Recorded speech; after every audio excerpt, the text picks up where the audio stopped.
The purpose of this video is to describe how to design a cost-effective screening of mild cognitive impairment, which involves more difficulties than expected to perform low cognitive skills, mainly related to memory and language. We want to stress the importance of this kind of condition affecting the elderly and the versatility of this procedure.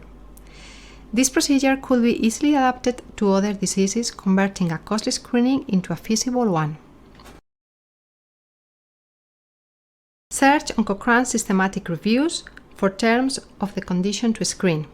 For instance, in our study, cognitive impairment or dementia, joined with risk factors.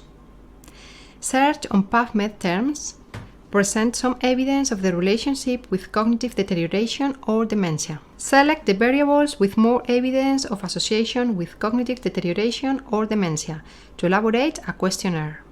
A thorough search, including terms as cognitive impairment and risk factors, was conducted by using PubMed and the Cochrane systematic reviews, before starting the study with the purpose of compiling the greatest number of factors that appear in the scientific literature as possible characteristics related to cognitive impairment. Specifically, in the Cochrane database, it was searched for all articles with the term cognitive impairment or dementia, and in PubMed articles with the terms of sex, education level, cognitive activities, physical activity, diabetes, hypertension, cholesterol, depression, obesity, smoking.